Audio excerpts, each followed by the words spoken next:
Hi, my name's Molly and welcome to my channel, The Reading Hour. My plan for today is to go back. I know I'm a wee bit late, we're at the end of January 2025 now, but my plan is to go back and have a look at 2024.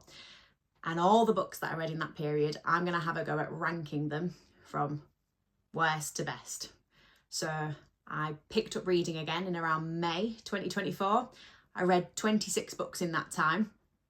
I rated them all on a star system on Goodreads, and yeah, my plan is to go through every single one of them, tell you which ones I really didn't enjoy so much and which ones were the absolute best of the year. So if that sounds interesting, please do stick around and watch, and yeah, we'll get started. So I think it's probably helpful for me to go through my star rating because I think everyone's a bit different. So for me, a 1 star is a DNF, didn't finish it, or really had to push through and really didn't like it. I can say there are no 1 star books.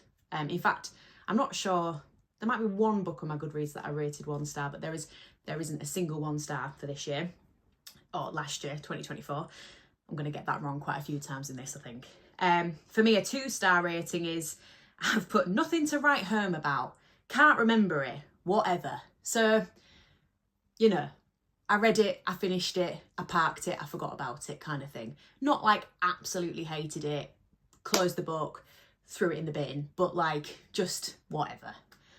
For me, a 3 star book is a good book. It's a decent book that I enjoyed, but it wasn't great. And again, probably not particularly memorable, but I appreciated it when I was reading it at the time. And yeah, a 4 star book is a great book. There are lots of books that I rate 4 stars that I would absolutely recommend to somebody, but there was just something missing to get that 5 star perfection. So yeah, just to give you a little bit of an idea of where we're at with that. So let's go through my 2 star books. The Most Wonderful Crime of the Year by Ali Carter. This was a Christmas book, as I'm sure you can tell from the title. I read it at the end of December. It tells the story of 2 authors that don't like each other, but they work together at a publishing company, and they are invited to spend Christmas in a beautiful stately home owned by a woman who is consequently our main character's favourite author. And I can't remember any of the names, I'm sorry, but our main character, the author, the famous author, disappears. Oh gosh. And our 2 characters have got to work out what's happened to her, and they meet lots of wacky, different, silly characters in that time that are all sort of caricatures that you would expect in a sort of whodunit. And in that time, they slowly fall in love, I guess. Didn't really buy the romance, thought it was kind of cheesy, but I guess that's the point of the book. So maybe if you're after something over Christmas time, next Christmas time, that's a bit cheesy, then great. But I wanted something light-hearted to finish the year on that was seasonal, and it was just a bit too silly for me, but yeah, so I gave that one 2 stars. The next one was The One by John Mars. This was an interesting one because I read this for my work book club, and there's about 7 of us that go, and there was only 2 of us that really didn't like it. Everybody else loved it. So you know, I will say, I should have said this in the beginning, these are all just my opinions. If you love these books, that's super, because lots of my friends did. This is the story about, there is a new technology. It's DNA, but it finds your match, okay? So it's a dating website like Tinder, but you are matched to somebody by their DNA. And we follow, I think, 5 different characters and how they have matched with somebody and the impact that's had on them and how their relationship follows through. A lot of these people are already married or have relationships, and then they found a match, and the implication of that. The most interesting story for me was about a man who was straight and had a girlfriend, but his match was another man, and sort of, battling with his sexuality. That was probably the most interesting story for me. The rest were really flat. There were some silly things in it for me. There's a serial killer character who I think is probably the most interesting for a lot of people. But for me, he was just such a cutout of that kind of, I like everything to be in place and I'm a perfectionist and blah, blah, blah. And I just think it's a bit boring. But I didn't understand he was meant to be a very, very clever man who's very knowledgeable about other serial killers, and yet he gave his DNA to this company. It didn't really make a lot of sense to me. So there was a few little issues that I had with it, and yeah, ultimately I gave it 2 stars. The next book, no one's allowed to laugh at me for this, except for me. I'm allowed to laugh at me for this. I tried to read The Waves by Virginia Woolf. So I said in my previous video that I'm interested in classics. I want to read more classics, and I've never read any Virginia Woolf. What possessed me to think that The Waves was a good idea to start with, I don't know. I think it's one of her most experimental novels. It's quite hard to get your head around. I really tried with it. There's an amazing sort of initial sequence of, I believe our main character, it's a long time since I read it, it was sort of around May, June time, I think. But our main characters are sort of coming into consciousness as they're being born, I believe, and it's their sort of perception of the world and the trees and the light, and that was beautiful, and I thought, oh wow, I really love this. And then it lost me, if I'm honest. The book is written in a stream of consciousness, and yeah, I can see how it would be seen very beautiful, but it just didn't have enough understandable, tangible plot for me to make enough sense of it to enjoy it. I would like to try Virginia Woolf again, but I'll be honest, it's kind of put me off. But I have seen since that it was a silly choice to go with first of all to try Woolf. So yeah, you know, let me know about The Waves. If The Waves resonated with you, I feel like there was something there that I would have enjoyed, but I fear that I'm not smart enough for that book. And the last one is a complete U-turn. I read The Nanny by Lana Ferguson, which is smut, and it was good fun for what it was. I think it had white room syndrome, where the characters just sort of moved from place to place and interacted with different characters in those places, but I felt that there was all I could see was 2 pictures two characters rather than a picture of the entire room and where they were going, and I think I'm realising that those sort of books maybe aren't my cup of tea. You know, the smut was fun, whatever. I think that's a really popular genre at the moment.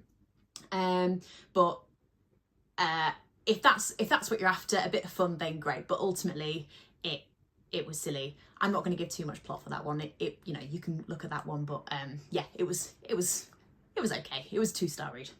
Okay, so 3-star reads. So we're getting into books that I enjoyed a lot more now. I'm going to start this one off because I feel really bad about this one. I think this one maybe could have got a 4-star. I don't really remember a lot about it, and for me that kind of tells me that it wasn't it maybe deserved that 3-star rating for me. But it's an adored book, and it is The Very Secret Society of Irregular Witches by Sangu Mandana. I apologise if I'm crucifying your name there, but it was great. It's about I love the idea of witches on TikTok, right? And so basically it's a society of witches, and they're all trying to be very secretive, understandably because of the history of witches, and they're trying to keep them safe. And our main character has started like a TikTok account, which is a little bit naughty, but she's not really telling anyone, and she's sort of relying on the fact that the witches that are in charge of this are a bit older and maybe not on TikTok. And yeah, the main character was a lot of fun. She is discovered on TikTok by a family that are desperate for the input of a witch, and I don't want to spoil why, but she ends up going and living with them in what sounds like a really sort of beautiful home. It's all very whimsical and gorgeous, and the descriptions are really lovely. Imagine a very colourful, cosy, gorgeous read. And yeah, it was good fun. It didn't completely excite me. I didn't feel really emotional about any of the characters or anything, so it didn't quite make that 4-star, but it was good. It's a well-loved one on the internet, and yeah, I would recommend it. Quicksilver next, I think. So this is one of these sort of like romantasy books that are really popular, and I think it was doing the rounds a few months ago. You just saw it absolutely everywhere, and I really enjoyed it. I can't remember much about it though. We've got a main character who gets involved with Fae again. It's one of these stories. It was really good fun. She had a little fox friend, I remember that. Oh god, I really can't remember much about that book. I feel like if you've got an itch, there's a character in it called Kingfisher, and he does sound gorgeous, and I think that is sort of the main interest for that book. But yeah, if you kind of are fancying, if you've read ACOTAR and you're still looking, but you don't fancy Throne of Glass and you're still looking to scratch that itch of romance, I think Quicksilver is a really good one to have a read of. So yeah, read Quicksilver, it's really good fun.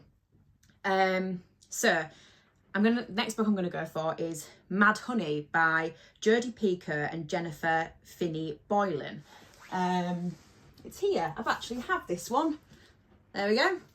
I read this book for my work book club, and I enjoyed it. It was really good. It's a fantastic book for book club. I think it gives so much to talk about. But ultimately, I think it could have done with a bit more editing. I think there were some chapters that just kind of went on and on and on. There's a scene in particular where we're trying to build suspense. There is a reveal being made between two main characters, and yeah, it just kept going on. And I was listening to it on audiobook on the car, and I was like, come on. There was an element of that, and I think it could have done with a bit of editing. But it's a story about a mother and a son. Not to give too much information, but a mother and a son, and he has a girlfriend, and the girlfriend one day is found dead, and the son is being investigated for it and eventually goes to court for it. So you're following the process of that, and then the court case and the outcome and everything, and it was really good. I will say, and I'm hoping this isn't going to spoil anything, but there is a trans character in the book, and the book gave me a really, really interesting perspective that has stayed with me ever since. And this is this idea that if somebody is passing as a cis woman, do they owe that information to anyone that they're a trans woman? Is that information owed? And I've never really thought about that, and I feel quite strongly coming out of that book that information isn't owed. And yeah, I loved that part of the book. So if you're interested in those sort of conversations around trans issues, do pick it up, because it's a good one to read. Finally, 3-star books. This is tricky because we're going backwards. I read ACOTAR last year, the whole thing, A Court of Thorns and Roses by Sarah J Maas. I gave A Court of Frost and Starlight, A Court of Frost and Starlight and A Court of Silver Flames, both 3 stars. They are the 4th and the 5th book in the series of books that are out currently. I felt that they were the weaker of the 5. I don't need to go through the plot of ACOTAR with you. I'm sure you know already, and if you don't, you need to give it a read. It's really popular. But yeah,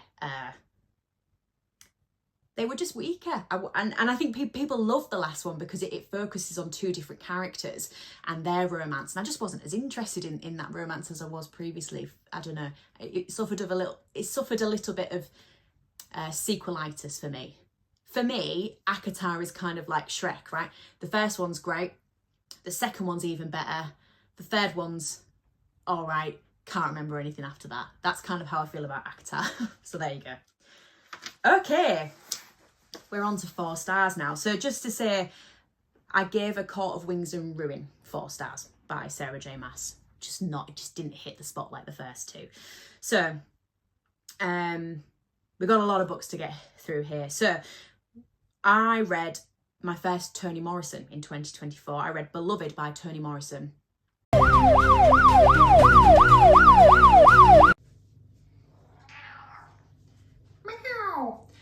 I managed to completely spoil Beloved there, so I'm going to have another go with my cat. Beloved is a story about a previously enslaved woman after the American Civil War who's trying to make a life for herself with her daughter. And the book is, one of the big themes of the book is an examination of the sort of trauma that people can carry with them, and how her and some other characters in the book are trying to live their life with all these horrendous memories that just continue to haunt them. And there's our main character and a male character. I can't remember their names, but them trying to have some sort of relationship after those experiences, but how ultimately the pain that they both carry is too much to be able to do that successfully, really. And one day our main character's dead daughter appears to her as a ghost, and the story follows our main character trying to make sense of that, and this ghost sort of being the embodiment of everything that kind of happened to her. And as the story sort of goes on, while really cleverly exploring these themes, we learn how our main character's daughter came to die. And that's what I managed to spoil initially. So yeah, it's a beautiful story. The prose is the talent that Toni Morrison had is unbelievable, and she's so lyrical, and every sort of sentence has its weight in the story. There's not a lot of filler, put it that way.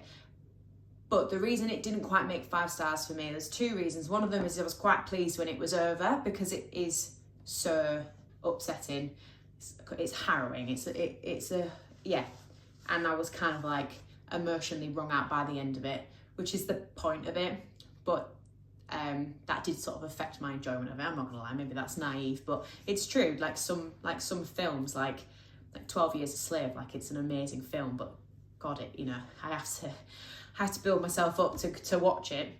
And then the other reason is the story jumps about in time quite a little bit. I found myself getting confused a little bit sometimes, a bit lost. I don't know if that was the purpose of it. I don't know if that's a me problem, but that was just another reason why I didn't quite make 5 stars. But it's an important read. I think that's the main thing to take, is that Beloved is an important read, and yeah, everyone should give it a go. Anyway, let's go back, where I hopefully don't spoil anything else. I also read, this one was great, I Who Have Never Known Men by Jacqueline Hartman. It's a French translation. I don't want to say much about this book at all without spoiling it. It's very short. I read it in one day. It tells the story of a group of women that find themselves in like an underground bunker that is they're in like a cell, like a large cell. They're all in there together, and it's surrounded by guards. They don't know how they got there. They've got no memories of of what happened leading up to that point, but they kind of know that they weren't born here, but they don't really know why. They don't know what happened. The guards don't hurt them. They keep them fed and looked after. They threaten them if they try and escape or do anything that sort of is against the rules, so to speak. But other than that, they just continue their existence. And then one day something happens. If you are prone to existential dread or depression, like seriously, if thoughts of existential dread make you miserable, maybe give this one a miss, because it did leave me feeling very flat for quite a while. But I actually sometimes find those feelings quite cathartic and interesting to explore in my own head. And it's an unreal book. For her to pack that much punch in such a short book is mind-blowing. Such talent. It's a beautiful book. It didn't quite get 5 stars for me because of the ending, I'll be honest with you, but still it's worth it for the ride. When I say that, the ending, just, you want something to happen, and I'm gonna spoil it. I think she leaves that ending like that for you to feel the impact of what she's going for there. So yeah, it was maybe a 4.5. The Hobbit. I read The Hobbit. I read The Hobbit when I was little. Don't remember much of it because I was little. Tried it again in 2024. Yeah, loved it. It's great. The singing could have been cut down a little bit. There's a lot of singing. I was finding myself sort of skimming over the singing by the end, and for me a 5-star book can't have any skimming over, but it's a wonderful tale. It's magical. The characters are fantastic. They're funny. Bilbo is charming. Yeah, everybody knows the story of The Hobbit, but if you haven't read it, it's worth a read. I've not read the trilogy. I've not read Lord of the Rings. Is it Fellowship of the Ring is the first one, isn't it? I've not read them. Maybe I will, but The Hobbit's great. Read it. I also read, this one was wonderful. I'm glad my My Mum Died by Jeanette McCurdy. It's a memoir. Jeanette McCurdy was an actress who was like a Disney girl on iCarly, I believe, and she wasn't the lead of the show, and she very much sort of covers that in the book of how she was successful but she was never quite the star and the impact of that. And she tells a really, really upsetting and harrowing story about the abuse that she suffered at the hands of her mum. And sorry, it wasn't Disney, it was Nickelodeon. I do apologise. It was Nickelodeon she worked for, and she tells the story of how she was forced into it by her mum. She never really wanted to do it. The impacts on her mental health, her relationship with her mum, her relationship with her co-workers, her body image and subsequent eating disorder. And yeah, it's a very, very powerful memoir. She absolutely throws her heart and soul onto it for us all to read, and a very, very brave thing to do. I'd really, really recommend it. I think it's very well known on BookTube, and lots of people rate it very highly, and it was really powerful. So I would read that one as well. Okay, we've got 3 more 4 stars. Thank you for sticking with me so far. There's a lot of books here. So The Yellow Wallpaper by Charlotte Perkins Gilman. This is an older publication. It's a short story. It's a novella, I guess, or maybe no, I don't think it is a novella, is it? Because it's really short. It was only a few pages long. I read it on a plane journey, and it's wonderful. It covers this amazing attitude that we had in the UK, and I'm assuming overseas as well, that when women had mental health issues, the best way to face that, actually our character has postnatal depression, and the best way to face that is to hide her away, put her in a room somewhere, and so she is not stimulated by anything. She doesn't do any exercise, she doesn't do any hobbies for fear that that's going to make her condition worse, and in fact she's much better to just lay in bed and stay there and hopefully get better. And her husband is a physician, and he is he's encouraging that. She ends, the impact on her mental health is tremendous. Do you know, I'm wondering if it's actually an American short story now. I apologise if it might be. I am just remembering, I'm just recalling this all from memory. But the reason it's called The Yellow Wallpaper is that she's surrounded by a yellow wallpaper in this room that she absolutely detests. She's asked multiple times for her husband to be in a different room where she's got like nicer views, it's a prettier room, but he doesn't allow her because it's far too lovely and stimulating, and it would do terrible damage to her mental health. So instead, she is staring at this horrible, intricate yellow wallpaper, and the wallpaper starts to change, and it's really creepy, it's really unsettling. I'm starting to think, while now I'm listening to it, that it maybe should have been a 5-star, because it was wonderful. There was obviously something on my Goodreads, when I was looking at my Goodreads, obviously there was something that held me back from the 5-star, but it's fantastic. You should read it. You can read it in one sitting, easy peasy. It's creepy, it's good, it's really good. Okay, this one's another really interesting one. I read, again, going back to The Waves by Virginia Woolf, which is much more obscure than this. Maybe it's not, actually. I think they might be on even keel for obscurity. But I read 100 Years of Solitude by Gabriel Garcia Marquez. And that book is mental. So it follows multiple generations. I think is it in Colombia? Let me check. Yeah, I was right, sorry. So it's set in the fictional village of Macondo in central Colombia. It follows 100 years and multiple generations in those years. There's a civil war going on, there's a lot of violence. The characters are all called the same thing as well, which is quite interesting. And it's kind of this idea that the name that you're given in this family will sort of preempt your personality. And we have like repeats of the same characters through each generation, but it's very, very interesting the way that it's done. It's a bit stream of consciousness again. It's very quick. Lots happens. You read one sentence and lots of things has happened. It's a bit of a blink and you miss it kind of book. I should read it again, I think.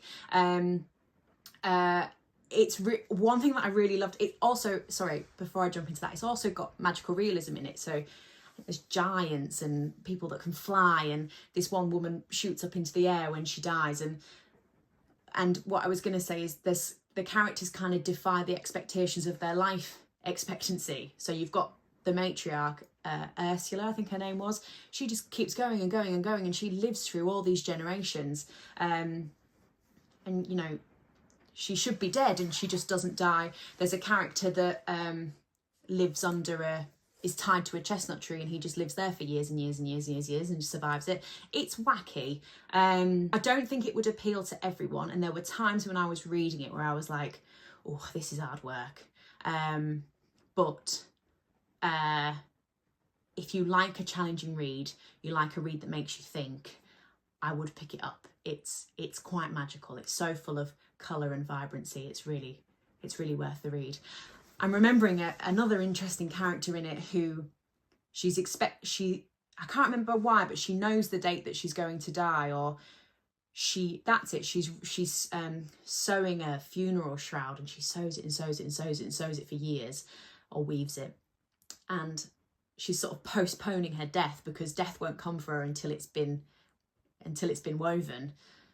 And then one day she decides that she's quite happy to die, and so she does it quite quickly, and then she's off. I don't know, I feel like I'm maybe not capturing the deeper themes. It was a hard book to interpret. I read it a while ago. I'd be interested to reread it and do an actual full review on that book because it is marvellous. And yeah, I'd recommend it, I think. It's a weird one. Okay, last one, much more fun. I read... my last 4-star read of last year, I read The HalfBlood Prince. I've read Harry Potter over and over and over again, but the two books that I've probably only read once was The HalfBlood Prince and Deathly Hallows. So I decided that I was going to read HalfBlood Prince, and I'd like to read Deathly Hallows again this year. I gave it 4 stars. It's, you know, I've grown up a bit. Maybe it's, you know, a much easier read. I do like a more challenging read. I felt that there were some scenes that dragged on a little bit, but overall it kept that Harry Potter magic for me, and it was wonderful. Yeah, stay tuned for me reading Deathly Hallows again in 2025. So we're on to the best reads of 2024. These are all books that I gave 5 stars. If you've stuck around for this long, thank you. I can tell this is going to be a long book. I know I said a quick fire in the beginning, and that's not quite happened, has it? So thank you. So in no particular order really, let's cover ACOTAR. So I've already said I gave A Court of Thorns and Roses and A Court of Mist and Fury both 5 stars. If I were to go back and reread them, I would just read those 2 again. They were great.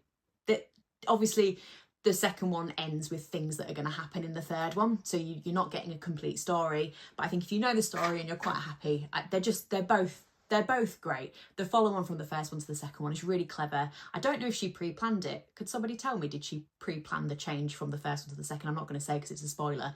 But yeah, they're great fun. They're fab. Loved them. I read The Song of Achilles by Madeline Miller. Gorgeous. It made me think I could maybe read the Iliad. I don't think that would be a possibility for me. Maybe one day, but it's a modern retelling of the Iliad, and I'm sure you know about this if you've been on BookTube already, but Achilles and Patroclus have a romance in that book, and it's a beautiful romance, and I was rooting for them the whole way through. Even when Achilles was horrible to Patroclus, I was still desperate for it to work for them. And obviously went in knowing the tragedy of the Iliad, and so I don't know, I was just hoping something would change. And the ending is, I'm not going to spoil anything, but it stayed with me for a long time. I adored it. So read that book. I loved it. I thought it was wonderful. I read Wuthering Heights. I'd like to do a proper review on Wuthering Heights at some point. I'm not going to go into it too much, I don't think. It's also quite a complicated book to go into, I think. But if you want a book that encapsulates gothic, moody, toxic relationships, poverty of the time as well. It's stunning. Yeah, I listened to Kate Bush's song Wuthering Heights on repeat for a few weeks after I read it, because I just wanted to, I just love the feel of that book, and that song does that for me as well. So yeah, read it. Okay, I also read The Will of the Many by James Islington. Loved this book. I thought it was fantastic. I'm a bit of a serial starter of a fantasy series and not finishing it. There's a lot of fantasy series that I want to get into. This one was absolutely wonderful. It's really complicated. It's based on the Roman Empire, which I don't really know much about the Roman Empire. I'm kind of the opposite of that meme. But our characters live in a world where basically they are ordered from, there's a structure. You're at the absolute bottom of society or you're at the top, and your power, your will, is funneled upwards. If you're right at the bottom, you are seeding to everybody up through this sort of class structural system in that society. And our main character, for reasons that I'm not going to spoil, is will not accept that, and it's his quest to destroy it from the inside out. And yeah, it's going to be part of a 3-book series, I think. I loved the main character. He was, what's the male equivalent of a Mary Sue? What's that? You know, where they're like, they're really, really good at everything, but I didn't care. I loved him. I loved the story. So exciting. There's some really, really like blockbuster exciting action and violent scenes in it, and they were just like, they came out of nowhere. I was gobsmacked by them. I don't really predict books very well, so a lot of the things that happen, I was like, oh my god. It's made me really, my husband's read Brandon Sanderson, and he said you need to read more Brandon Sanderson. I have Mistborn here, which I have tried to read once and I didn't get through it, so I would like to revisit it because I think the authors are quite similar. But yeah, if you liked that one, just, we can be friends, because it was, I loved it. Okay, I've got some quieter books now after that action. So the other book I read in 2024 that I adored was Stoner by John Williams. I got this recommendation from the channel Books Are Sick, who is, I feel like I have quite similar tastes to him. I've been following his channel and he gives some really, really good recommendations that I go on and really enjoy. This is a very quiet book about a man's life that is not particularly extraordinary and is actually quite tragic, and we follow him through youth and working and living in academia, difficult relationships, and the end of his life, basically. I don't think any of that is a spoiler, because that's the whole point of the story, is that we are celebrating and seeing the beauty in an ordinary life. And for a lot of people, life is very sad, and I know that might not sound really appealing, but it just, to sit with that book in quiet and think about it, it's a very powerful book. A lot of people said it's a perfect novel, which I would agree with. There's not really a line out of place. There was not a moment when I was like, oh god, this is dragging, or this has got a bit silly. It's beautiful. I don't want to say much more than that, but yeah, stunning book. Stephen King. I've read Misery and I've read The Stand. I adored both of those books. I haven't read The Shining or 11/22/63, but they're on my shelves and plan to read them. What I did read last year was his memoir. It's called On Writing, a Memoir of the Craft. This came out of nowhere for me. I'm interested in writing. I like to write. Maybe a goal for when I'm older. But I read the book because I was interested in how somebody like Stephen King can produce so much. Yeah, that book really surprised me. I cried in that book. I cried and I laughed. I was blown away by how his personality shone through that book. The hardships that Stephen King went through as a younger man and as an older man. Yeah, I was blown away by that book. I really wasn't expecting how much I was going to fall in love with Stephen King reading that book. I'd really, really recommend it to anyone. It's not what you think it's going to be. The book, yes, there is a section at the back which tells you how he writes a book and his advice for anybody wanting to write a book. But ultimately, I went into that book wanting that information, and I came out of it feeling like the biggest impact for me was his life story. It's great. It's wonderful. I loved it. Okay, we're finishing with two really, really strong books, okay? So I read, this was probably one of my the most impactful books for me. I read East of Eden by John Steinbeck. This is a challenging book. It's not that it's difficult to read particularly.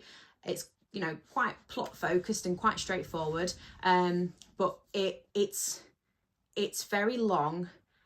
It covers a huge period of time. It really truly is an epic. The characters are spread out across a very large area. There are different generations. They're complicated. We follow them for a long time. The scope of this book is for me so far in my reading journey unmatched. I was blown away by this book. I thought it was absolutely beautiful. I fell in love with some of the characters. It made me cry. It will stay with me for a long, long time. And I think it will be one of these books that I will revisit quite a lot. It took me a long time to read. I mean, it's not even a particularly long book. I mean, I guess it is. It's 600 pages in this edition, but it to really absorb this book, you need to, I found I needed to read it quite slowly, and I needed to sit with the chapters for a little bit before I carried on.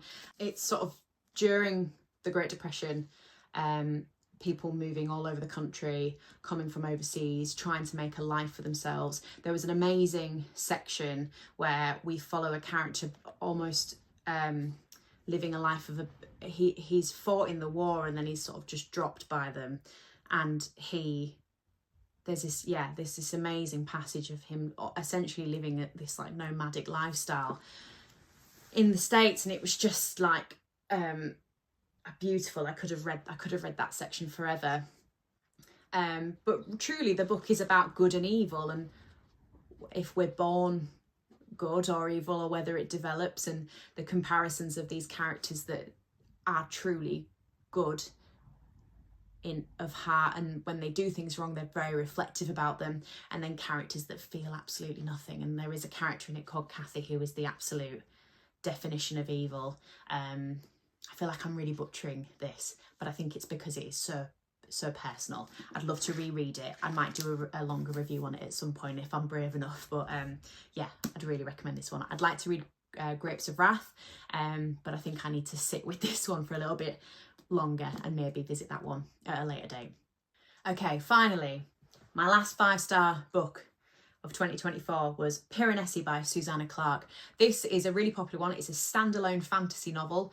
It's short, again, packs a punch. I think I've discovered that I quite like a short book, you know, that has a very, very clear story and message. And yeah, I absolutely adored this book. I thought it was so magical, dreamlike. So it follows our main character, Piranesi, who I think I say it incorrectly after listening to a podcast about this book. They were calling it something different, but now I can't remember how they pronounce his name. So if I am, I'm sorry. But we're following Piranesi. He lives in this huge house, and this house has a soul and a mind, and we're very aware of the magic of this house right from the beginning of the book. And Piranesi is very fond of the house, and he loves the house. He cares for the house. The house is gorgeous. Its walls are statues of minotaurs, and there's a woman with bees all around her, and it you know, like a father and a son character, or there's a gardener or something. And that's how Piranesi has a knowledge of the world, if there is a world outside of this house, is through these statues. And the house is on different levels, and it's kind of endless, but we do know that sort of there is like a flooded level right at the bottom, and then there is a level that sort of seems to open up into the sky, into the clouds, and that one sort of birds fly through it all the time. And Piranesi lives off the fish at the bottom of the house and talks to the birds at the top of the house, and the house holds lots of secrets, and that the story drip feeds you information, and it grabs you from the beginning, and you just, how is this man here? How has he ended up here? When are we going to find that out? How are we going to find that out? And the way the story plays out to me was perfect. I adored it. The big thing for me as well with Piranesi was that he, as a character, might be one of my favourite characters of all time. He is kind.